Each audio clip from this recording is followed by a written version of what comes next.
मजलिस मुज़ाकरा round table, अहम वाक़यात और मसाइल पर मुबस्सरीन और माहिरीन के बेलाग तबसरे और तबादला ख्याल।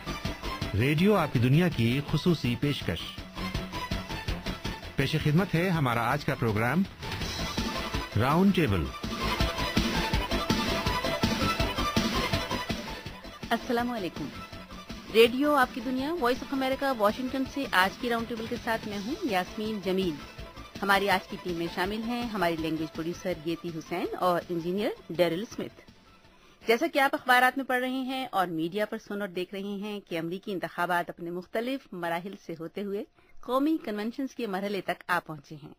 ये कन्वेंशंस क्या हैं, इनके क्या मकासद हैं और अमरीकी इंतखाबी अमल के क्या क्या मराहिल हैं और अमरीकी इंतखाबात दुनिया के दूसरे मुल्कों में मुनक़िद होने वाले इंतखाबात से किस तरह मुख्तलिफ होते हैं, और ये कि अमरीकी इंतखाबात के नताइज दुनिया भर पर किस तरह असरअंदाज होते हैं और 2008 के मुतवक्को इंतखाबी नताइज पाकिस्तान पर और अमरीका में आबाद पाकिस्तानियों पर किस तरह असरअंदाज हो सकते हैं।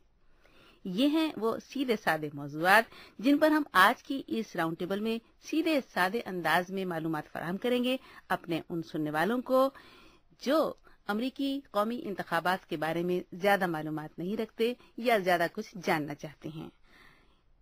आज के प्रोग्राम में गुफ्तगू के लिए हमने मेहमान बनाया है पाकिस्तान अमेरिकन नेशनल अलायंस पाना के एग्जीक्यूटिव डायरेक्टर और पाकिस्तान अमेरिकन डेमोक्रेटिक फोरम या PADF के सदर और association of Pakistani physicians for justice and democracy के secretary elect doctor Mohammad Ashraf Toor को, जो इलिनॉय में एक प्राइवेट कार्डियोलॉजिस्ट हैं और आप अभी हाल ही में डेनवर में अपनी तंजीमों की नुमाइंदगी करते हुए डेमोक्रेटिक पार्टी के कन्वेंशन में शिरकत कर चुके हैं और अब से कुछ देर बाद रवाना हो रही हैं रिपब्लिकन पार्टी के कन्वेंशन में शिरकत के लिए सेंट पॉल मिनेसोटा की जानिब।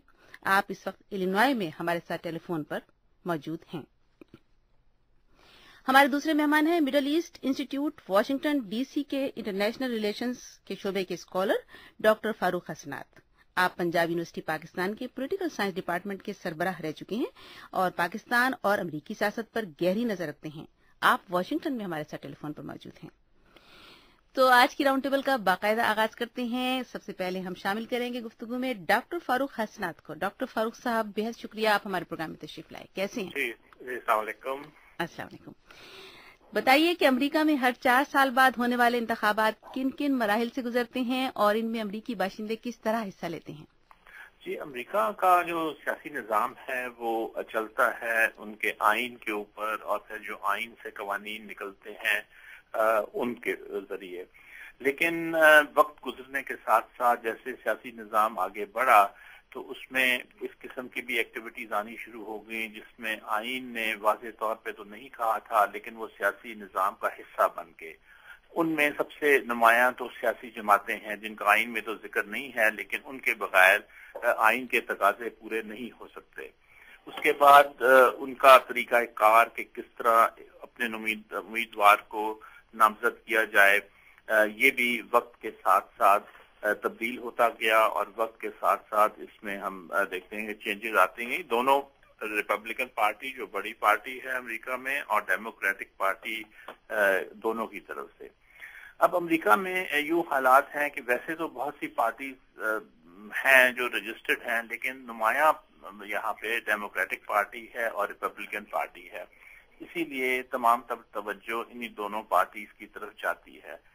ये दोनों पार्टीज हर 4 साल के बाद जबकि अमेरिका के सदारती इंतखाबात होते हैं अपनी एक कन्वेंशन करते हैं और उस कन्वेंशन में तमाम अमेरिका से नुमाइंदे आते हैं इलेक्ट हुए जो लोगों ने किए और वो सदारती उम्मीदवार और नायब सदर के उम्मीदवार को चुनते हैं। हाँ, लेकिन फारूक साहब इससे पहले हम कन्वेंशन पर आने से पहले जो इससे पहले के मराहिल हैं जो प्राइमरीज हैं वही मैं कहता लेकिन उससे पहले एक बहुत ही पेचीदा और बहुत ही एक जोरदार और लंबा सिलसिला है जिसके जरिए ये डेलीगेट्स यहाँ जमा होते हैं और ये सिलसिला शुरू हो जाता है जनवरी इस साल 19 को आयोवा में जहाँ पे कॉकस के जरिए यानी इंतखाबात के साल के शुरू में। जी, तो इसमें 2 तरीके होते हैं। एक तो कॉकस ہیں جس کے ذریعے نمائندے چنے جاتے ہیں ڈیلیگیٹس بنانے کے لیے، اور دوسرا پرائمریز ہوتی ہیں۔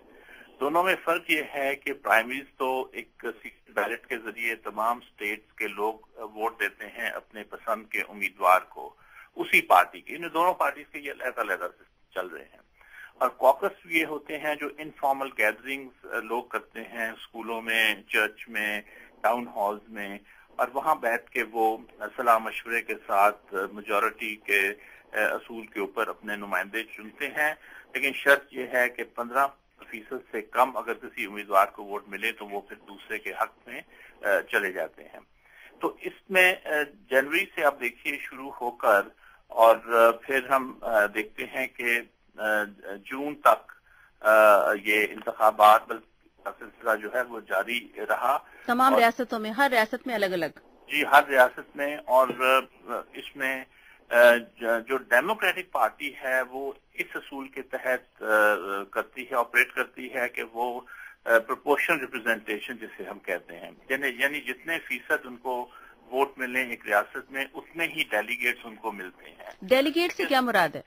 جی، ڈیلیگیٹس کی وضاحت کیجیے ہمارے سننے والوں کے لیے۔ ڈیلیگیٹس وہ نمائندے ہیں جو کہ جس کنونشن میں آئیں گے اور وہ ایک خاص امیدوار کے حق میں ووٹ دیں گے۔ نہیں، لیکن وہ منتخب وہیں ہوئے پرائمریز میں، جب انتخابات کے نتائج سامنے آ گئے تو انہوں نے اپنے نمائندے وہاں یعنی مخصوص کیے کہ جی، اور وہ نمائندے بتاتے ہیں کہ ہماری پسند کا امیدوار کون ہوگا، ہم کس کو ووٹ دیں گے، اور تو اسی لیے لوگ ان کو ووٹ دیتے ہیں، یعنی کہ انڈائریکٹ ووٹنگ ہوئی ہے۔ مطلب یہی ڈیلیگیٹس جو ہیں یہ کنونشن میں آ کر ووٹ دیتے ہیں اپنے نمائندوں کی طرف سے، بالکل اپنے لوگوں کی طرف سے۔ جی بالکل، وہیں پہ وہ آ کے ووٹ دیتے ہیں۔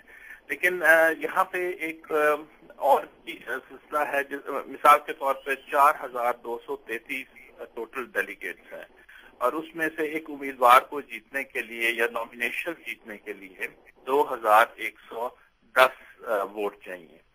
اور اس میں ہم ایک اور بھی ایلیمنٹ دیکھتے ہیں جو کہ اس سال بھی چونکہ بہت مقابلہ قریب تھا ہلری کلنٹن کا اور اوباما کا، تو اس لیے بہت بات کی جا رہی تھی سپر ڈیلیگیٹس کے اوپر، اور سپر ڈیلیگیٹس ہیں یہ 20% ڈیموکریٹک پارٹی میں ہیں، یعنی کہ 824 کے قریب، اور یہ وہ ہوتے ہیں جو کہ پرانے سینیٹر ہیں، مختلف ان کے طریقے، ایک پرانے سینیٹرز ہیں، پرانے ڈیموکریٹک پارٹی کے آفس بیئررز ہیں، اور کچھ الیکشن کے ذریعے بھی مختلف ریاستوں میں جو ان کے رولز کے مطابق الیکٹ ہوتے ہیں۔ تو یہ سارے مل کے ایک اپنا امیدوار کو الیکٹ کرتے ہیں۔ جی، اور اس کے بعد جب مسئلہ آتا ہے کنونشنز کا تو اس میں یہ لوگ اپنے لوگوں کی طرف سے ووٹ ڈالتے ہیں، لیکن وہ ووٹ ڈالتے ہیں اگر وہ کینڈیڈیٹ اگر ان کو اجازت دے دے کہ ان کے ووٹ وہ یعنی ٹرانسفر کر سکیں دوسرے کینڈیڈیٹ کو، تو وہ بھی ہو جاتا ہے۔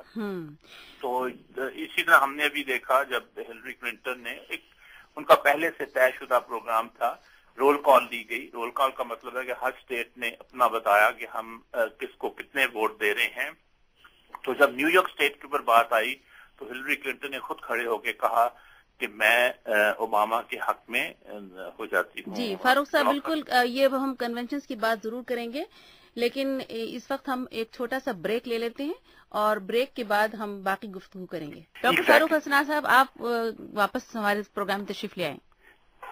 ڈاکٹر صاحب، آپ کچھ تجزیہ کیجئے کہ اب یہ جو حالات ہیں کس رخ پر جائیں گے، امریکی سیاست کے جو رخ ہے۔